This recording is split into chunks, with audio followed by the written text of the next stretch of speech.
Hello and welcome to Dateline New Haven.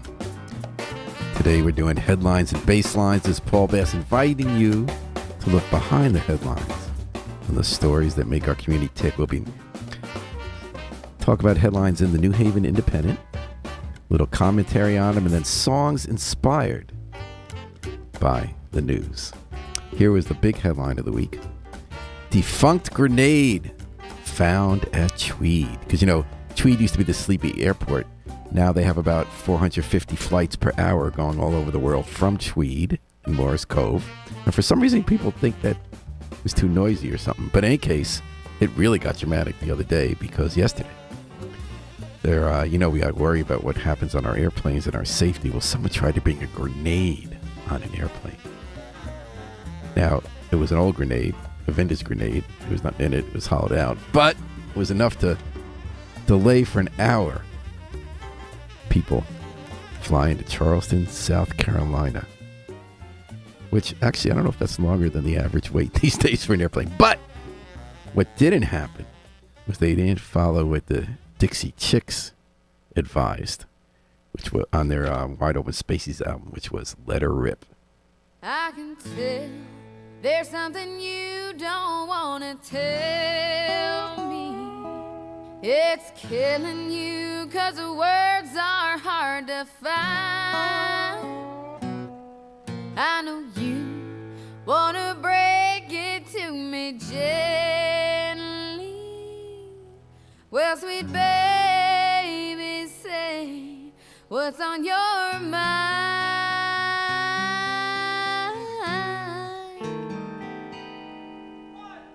Let it rip, let it fly. Come on, baby, say it. Do you think I'm gonna cry in about the fall? And I ain't gonna die. So if you're gonna say goodbye, don't take no day and not let it rip, let it fly. Why the drama? We don't have to drag out the situation. It wasn't you, it wasn't me. Sometimes the chemistry don't ignite. There ain't no rings, no mortgage, there ain't any complications. It's just a hyphenated word. Get it out, I'm sure I'll be alright. Let it rip, let it fly. Come on, baby, say it. Do you think I'm gonna cry? Ain't about the phone, and I ain't gonna die. So if you're gonna say goodbye, don't take all day and not let it rip, let it fly.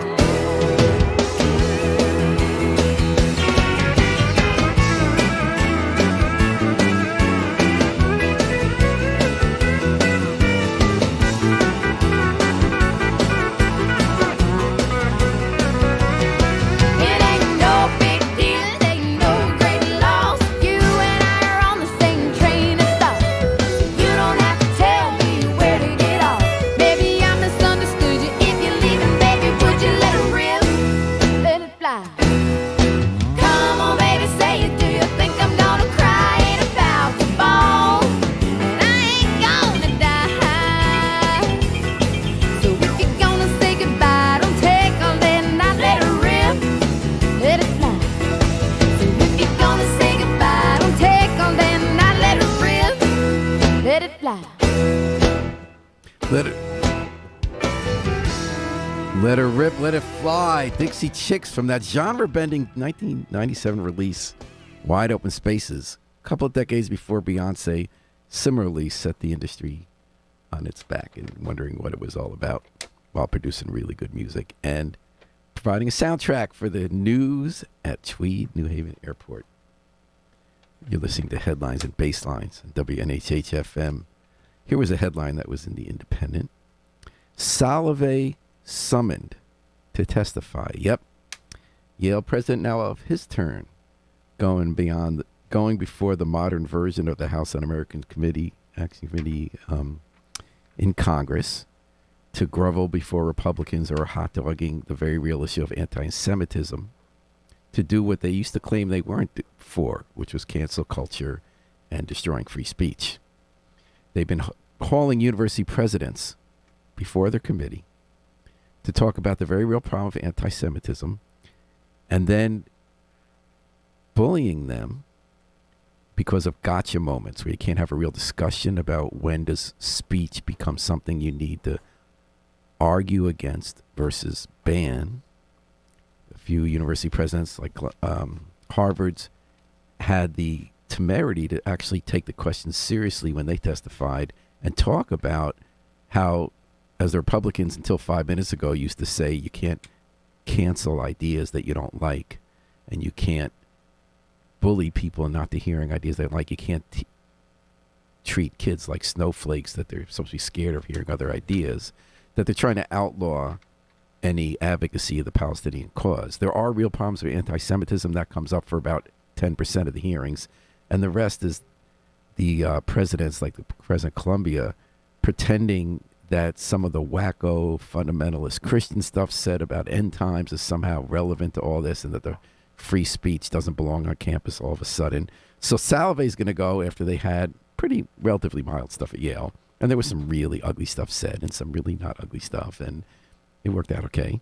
And but I don't know if he's going to have the strength to do what the chancellor of New York City's public schools did yesterday, which was to treat his interrogators as grown-ups and call them on their BS and speak out against both anti-Semitism and free speech and education and combating ideas you don't like with other ideas and teaching people how to think.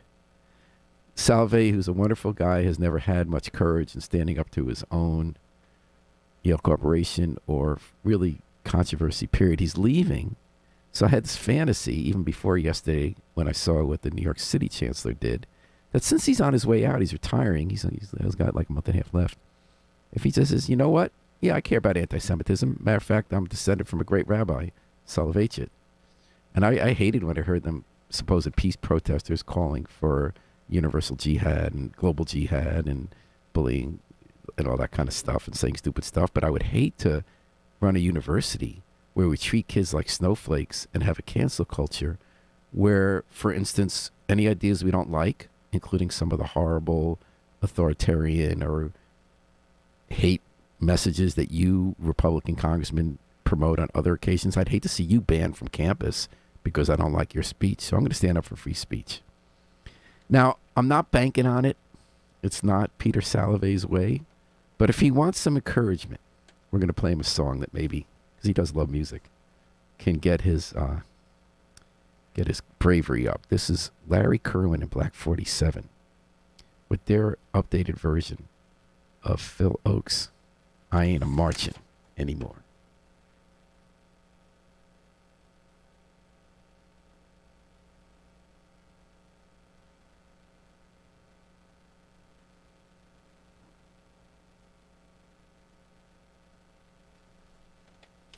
Okay, sorry about that. I'm going to start it over. I marched to the Battle of New Orleans at the end of the early British War. The young land started growing, the young blood started flowing, but I ain't a marching anymore.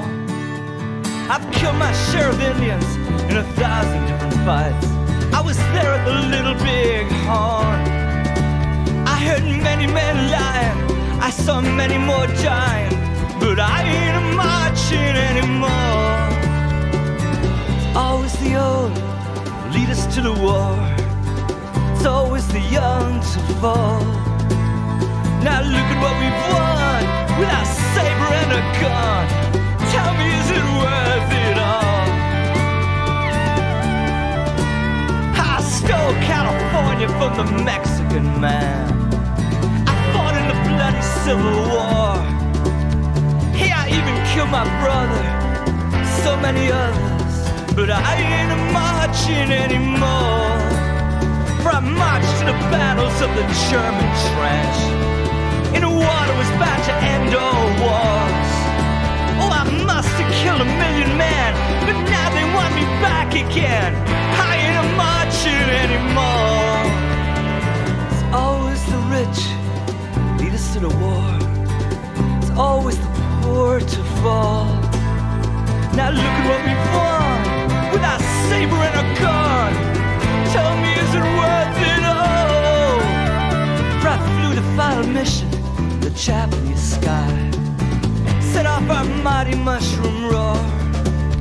When I saw the cities burning, I knew that I was learning that I ain't a marching anymore. Hey!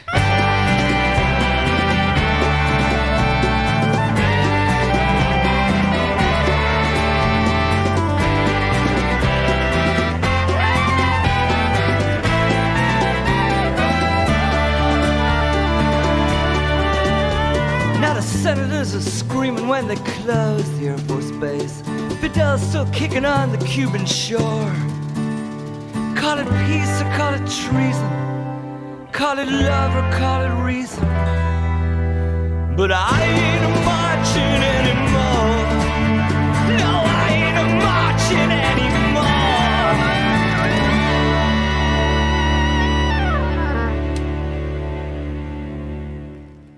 It's Larry Kerwin echoing Phil Oakes' declaration, I ain't marching anymore, to the beat of the police state.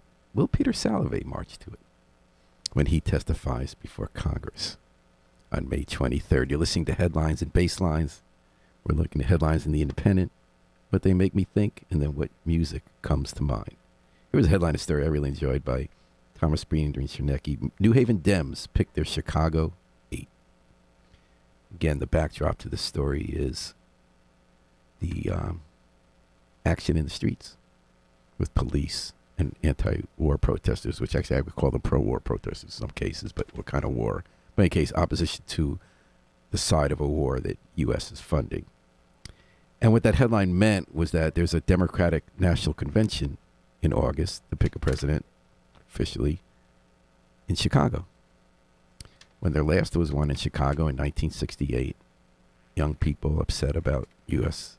actions in the Vietnam War held protests outside the hall, the convention center, and Chicago had a police riot on national TV, cracked open the skulls of the protesters, including someone who was just telling me and Doreen the other day who writes for The Independent. He was there camping out, protesting, and they chased them through neighborhoods to beat them up, and luckily our friend Alan was waved into a church and didn't have his skull cracked open.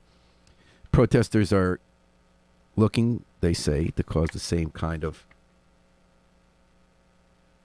protests that they hope will call attention to an unjust war that the U.S. funds, and that they feel it's important enough to stop the other business and force the Democratic Party to wrestle with the divisions within their ranks.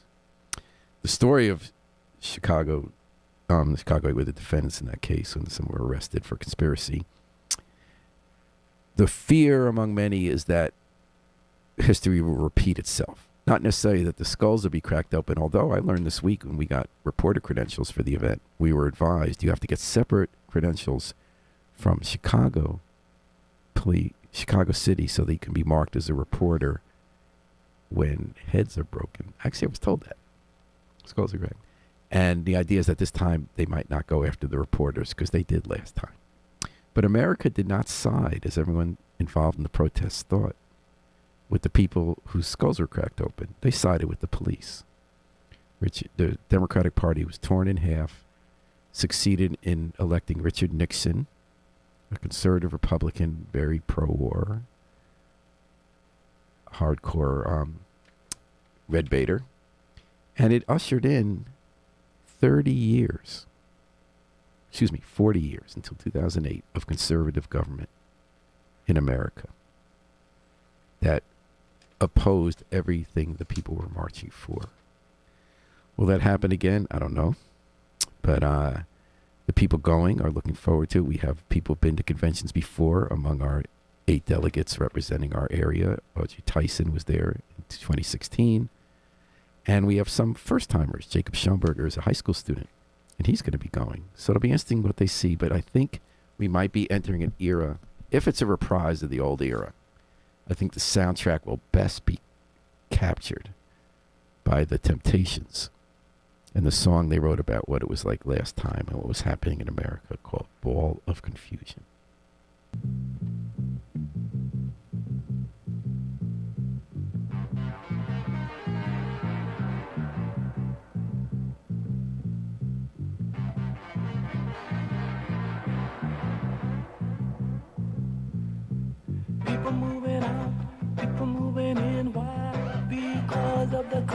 the skin. Run, run, run, but you sure can't hide. An eye for an eye, a tooth for a tooth. Vote for me and I'll set you free. Rap on, brother, rap on. Well, the only person talking about love now, brother, is the preacher. And it seems nobody's interested in learning but the teacher. Segregation, determination, demonstration, integration, aggravation, humiliation, obligation to our nation. Oh, yeah. That's what the world is today.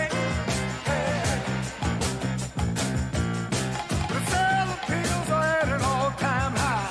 Your folks walking around with their heads in the sky. Cities aflame in the summertime. You know, the beat goes on.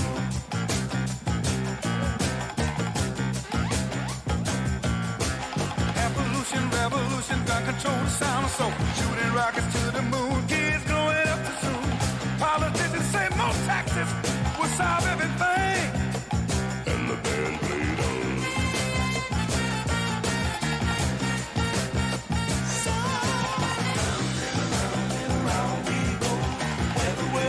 Said nobody knows.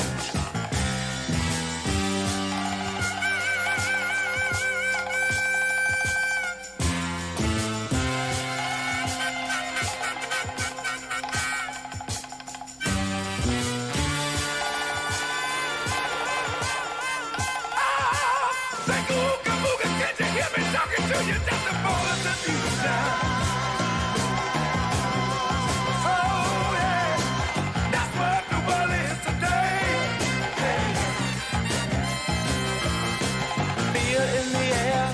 Everywhere, unemployment rising fast, the Beatles' new records again. And the only safe place to live is on an Indian reservation. And the band played on.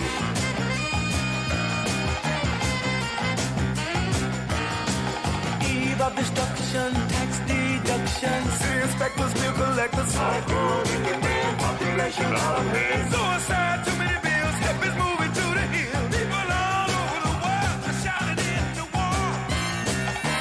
And the band played on.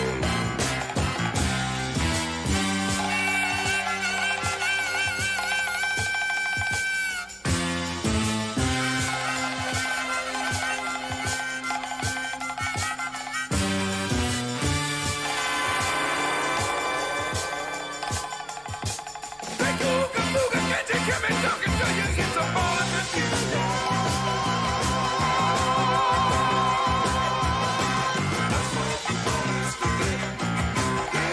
Let me hear, let me hear, let me hear.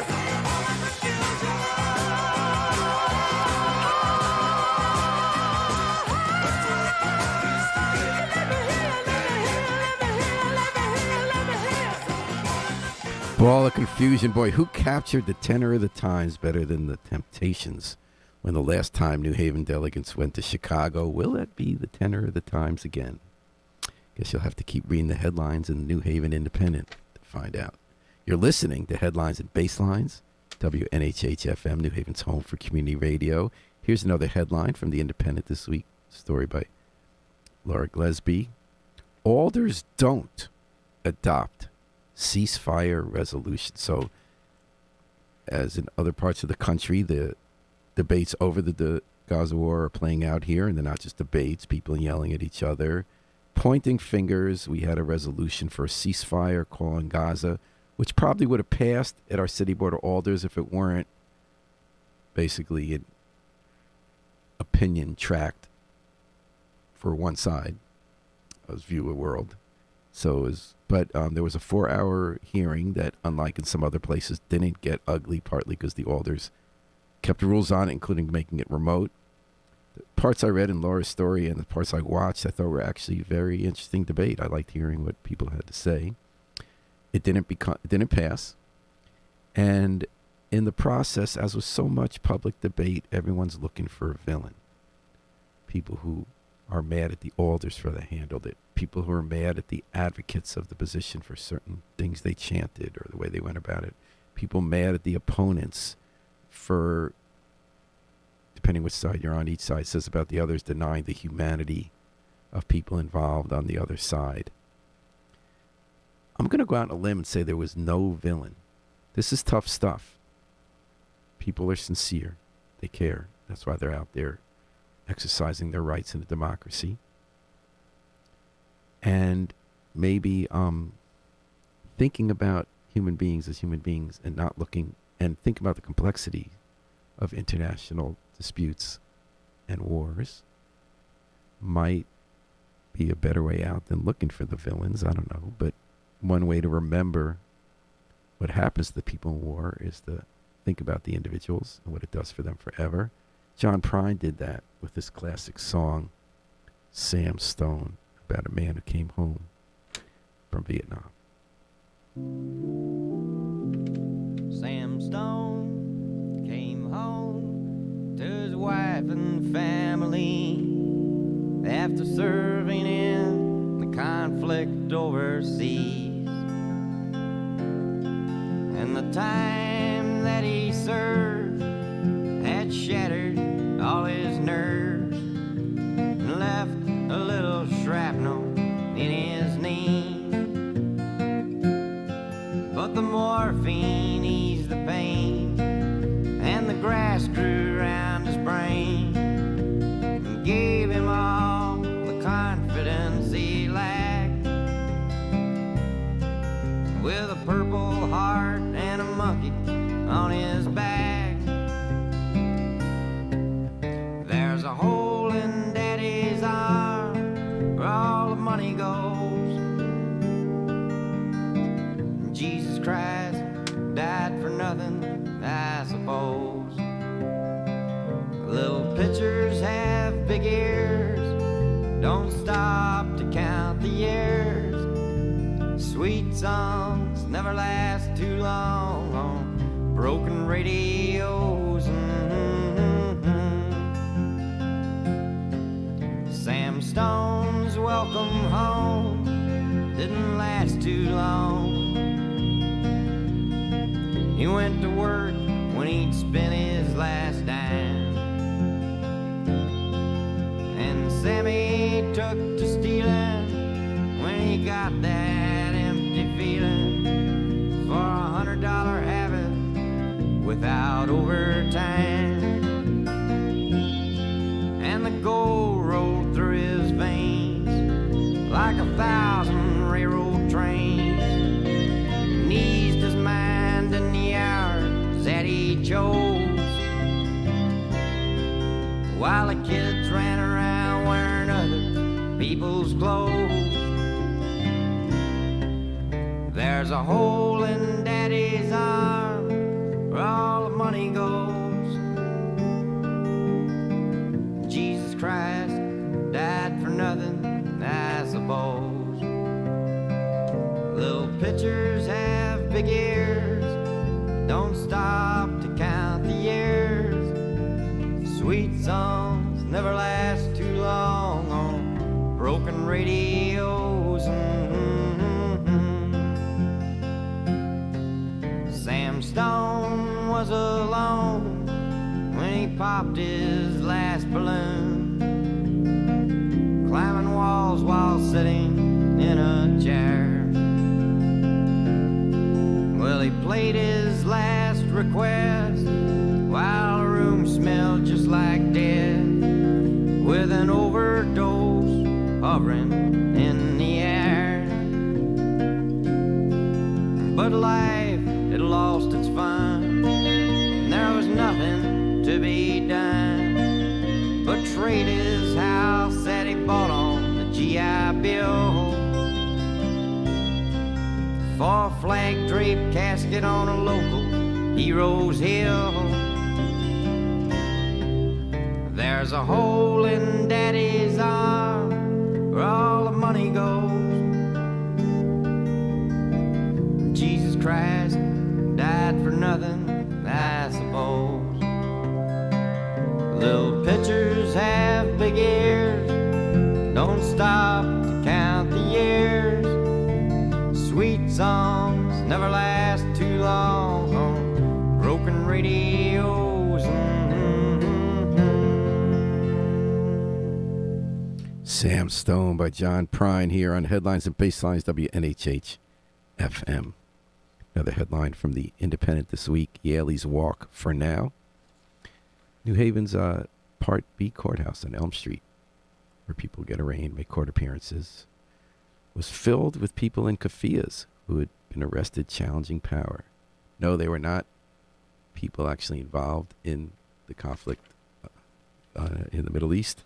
It was Yale students who committed civil disobedience, occupying some property they weren't supposed to, and on purpose. And then, believe it or not, they got arrested. Can you believe it? And they came to court, and they told the judge that, Yaleys are busy in the summer. They can't really hang around New Haven, even if, the police arrested them. They brought them in, all this kind of stuff. So the judge agreed Yaleys have important things to do in the summer outside New Haven. So they got court dates to continue their cases when they come back from their summer breaks on their way to, I guess a third of them go into finance and hedge funds and consulting. And this will be, I don't know if it'll go on the resume or be an experience to be used. But one thing they won't have to sing that the Soggy Bottom Boys sang in Brother, Where Art Thou? Is I'm in the jailhouse now.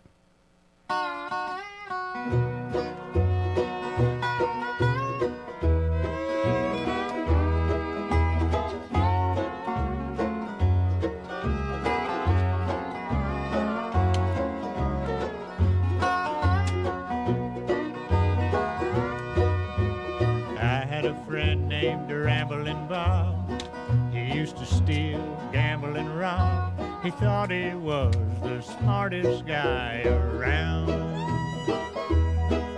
Well, I found out last Monday that Bob got locked up Sunday. They've got him in the jailhouse way downtown. He's in the jailhouse now. He's in the jailhouse now. Well, I told him once or twice to stop playing cards and shooting dice. He's in the jailhouse now.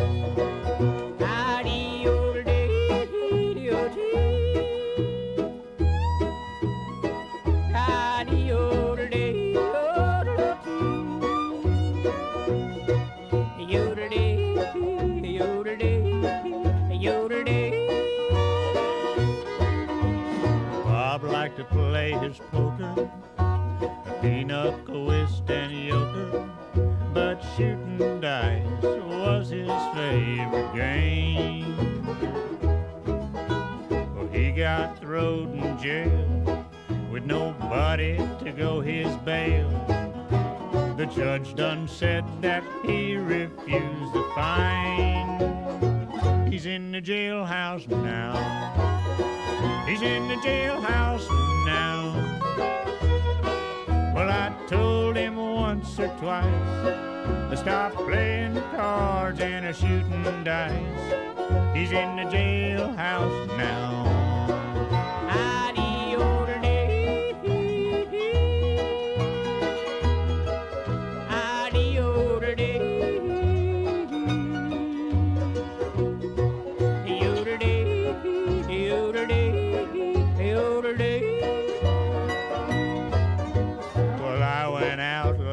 Tuesday, I met a girl named Susie.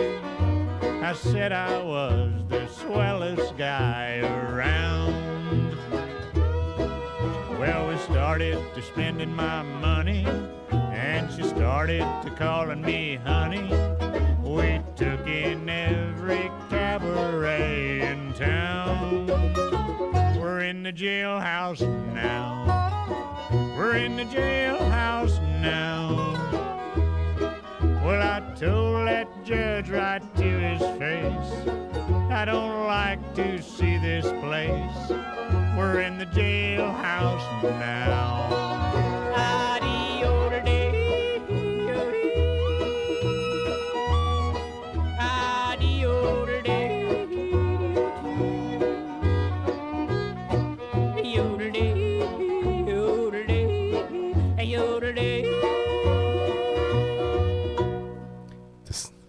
Soggy Bottom boys are in the jailhouse now, but not the Yale students who are off on summer vacation after being arrested for criminal trespassing at a protest on campus. You're listening to Headlines and Basslines. We're looking at stories in New Haven Independent, doing a little commentary and listening to some music inspired. Well, someone else was in the jailhouse, Vincent Rossi Jr. He used to put a lot of people in jail and prison, sometimes for decades, for crimes they didn't commit. And he was a New Haven police detective in the 70s and 80s and 90s. And he had a cocaine problem. He was involved with cocaine dealers connected to the mob. And he framed people, as it came out later. Now he lives in New Mexico, but he lives some people, we're in a period of reckoning now in New Haven. You read a lot of articles by Laura Glesby, including this one, corrupt cop located for lawsuit in jail. But New Haven's reckoning with how much of that happened. How many people's lives were ruined or for a long time ruined and set back, and injustice prevailed because of the police and the racism in how we policed the drug war.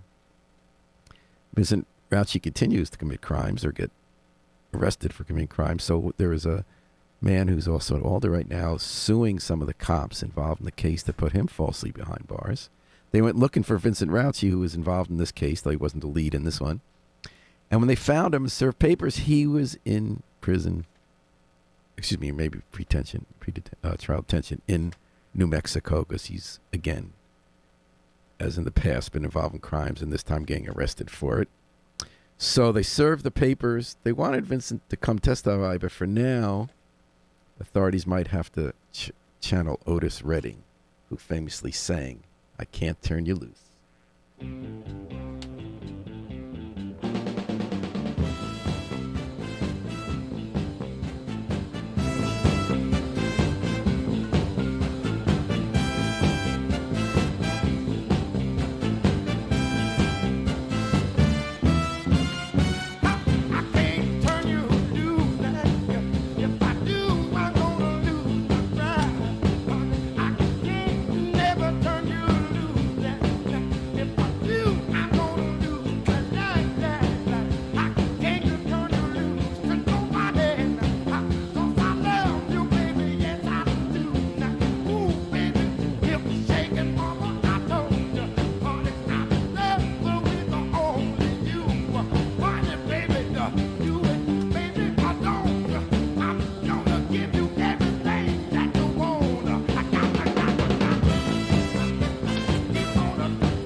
Otis Redding can't turn you loose, and the New Mexico authorities, can they turn retired Detective Vincent Rauchi loose? Stay tuned to Headlines and Basslines in the New Haven Independent, and you're listening today to Headlines and Basslines from the Independent on WNHH FM.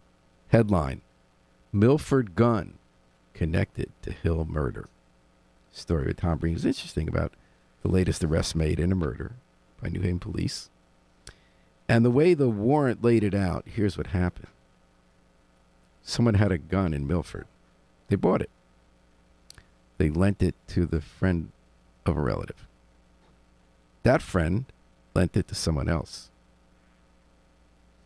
That someone else came to New Haven to try to sell the gun illegally on the street, only, allegedly, to be shot and killed himself. Saying is, guns don't kill people, people kill people. The guns help. The more there are out there, the more someone like this 26-year-old man, Tyrese Blue, engaged in the trade, can say, I might die tonight.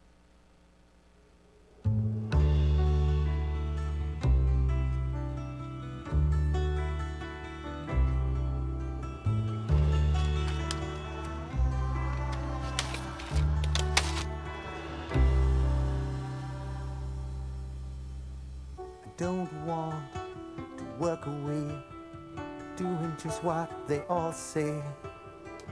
Work hard, boy, you'll find one day you'll have a job like mine. 'Cause I know for sure nobody should be that poor. Say yes, sink low, because you happen to say so, you say so. I don't want to work away, doing just what they all say. Work hard, boy, you'll find one day you'll have a job like mine, a job like mine. Be wise, look ahead, use your eyes, he said. Be straight, think right, but I might die tonight.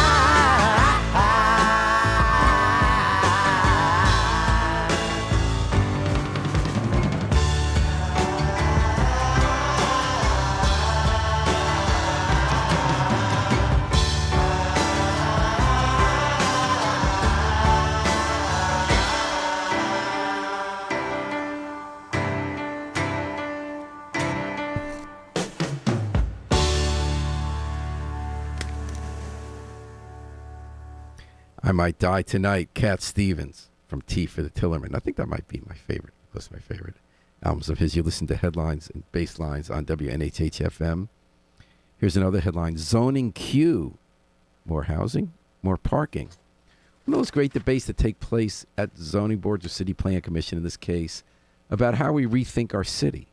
We have a stretch of Wooster Square that was cut off by a highway during urban renewal, middle of the 20th century. On one side, they kept everybody living. On the other side was factories, and they thought it would be an industrial district between I-91 and the Mill River.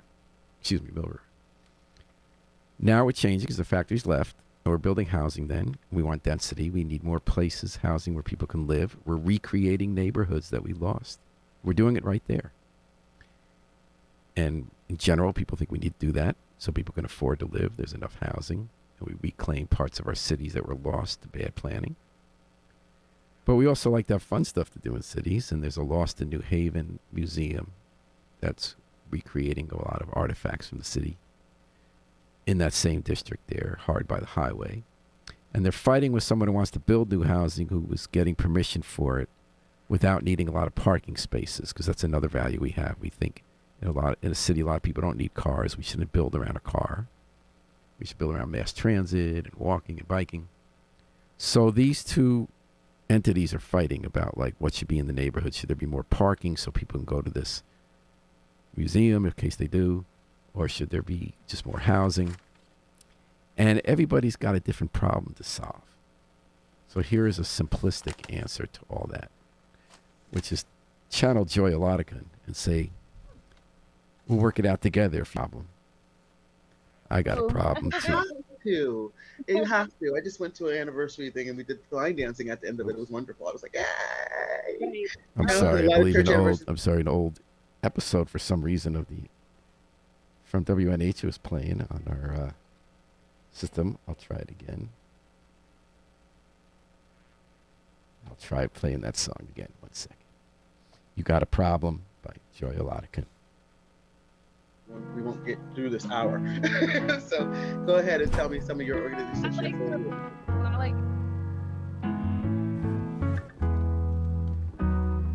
When the light is gone and you're on your own, you've been trying, but the fight never goes away.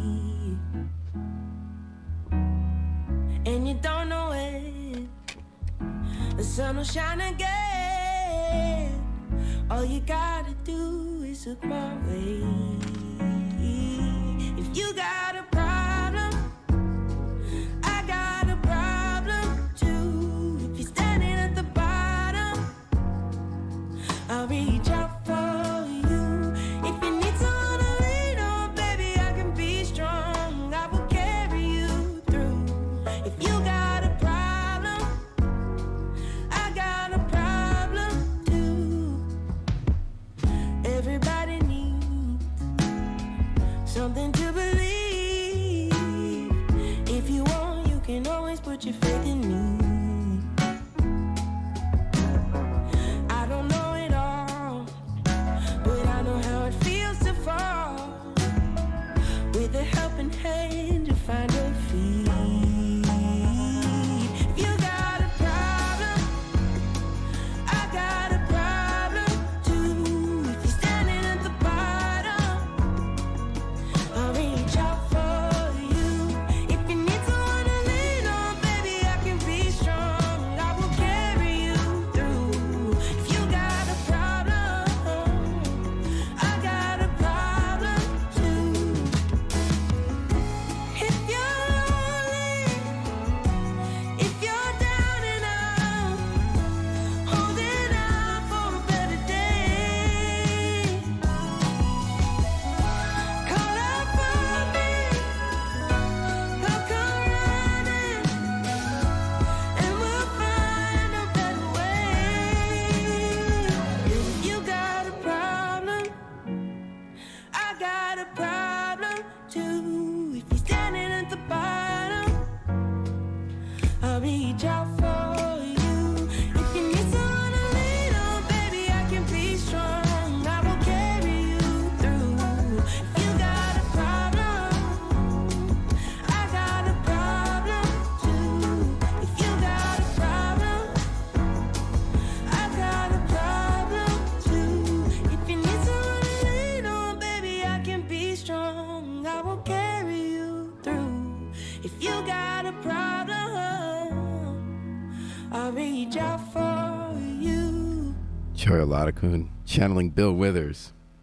If you got a problem, which occasionally we do, and then we figure it out what to do with it on WNHH-FM, New Haven's home for community radio. We're doing headlines and baselines. Here's another New Haven independent headline, a story by Maya McFadden. Schools to stay open another day.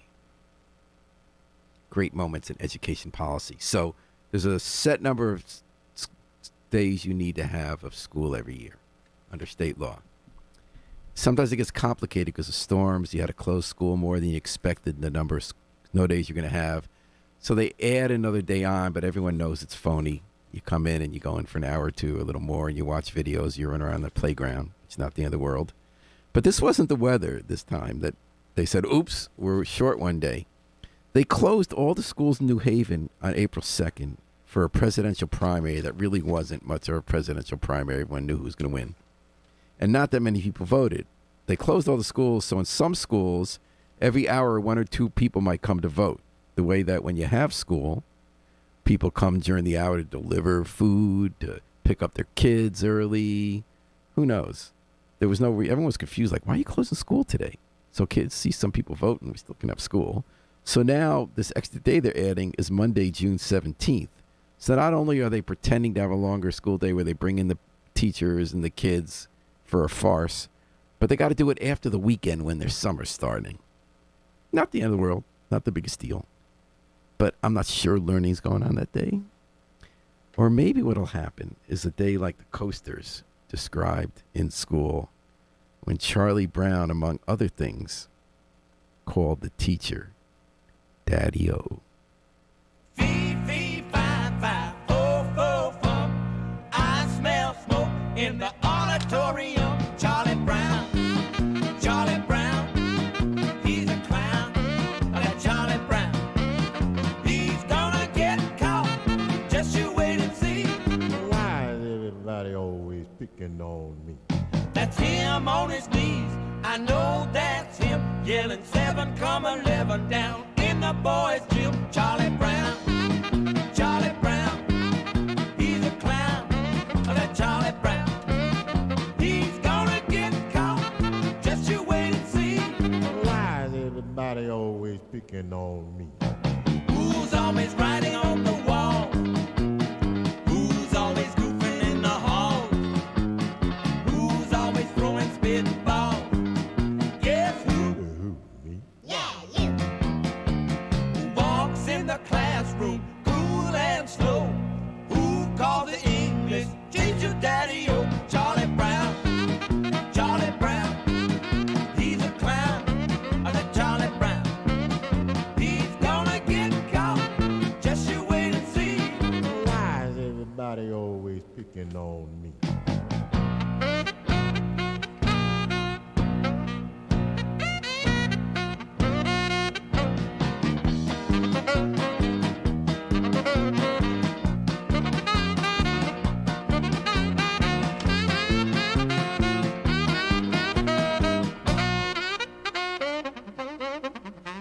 Who walks in the classroom cool and slow? Who calls the English teacher daddy-o? Charlie Brown, Charlie Brown, he's a clown. That Charlie Brown, he's gonna get caught. Just you wait and see. Why is everybody always picking on me? Well, Monday, June 17th, one last chance Charlie Brown will have on a fake school day to call the English teacher Daddy-O. Another headline this week in The Independent. Smile, you're on a COVID money camera. The first 266 police surveillance video cameras are up. Out of 500, we're putting up with $115 million in federal pandemic relief money. It's over. Privacy's over. Pros and cons about the cameras, but what's not in question is that you're not on your own. We're not on our own. We're being watched, and we're being recorded. In fact, there are screens everywhere as well, and sometimes the screens are two ways. I mean, who knows about those TVs, as what the group Wednesday sings about, the TVs in the gas pump even.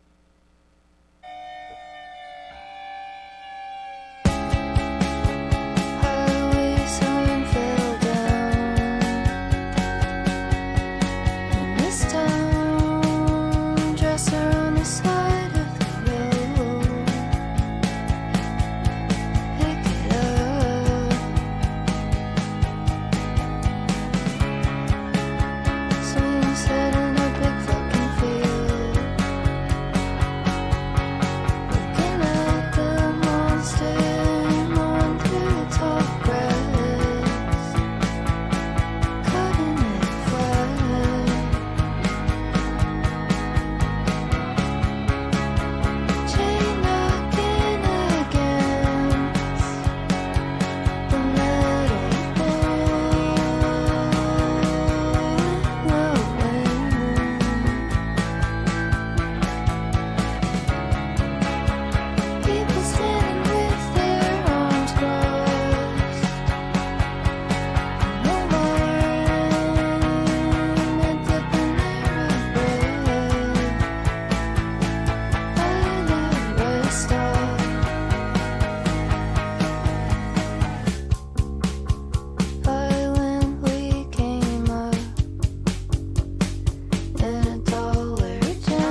TV in the Gas Pump Wednesday.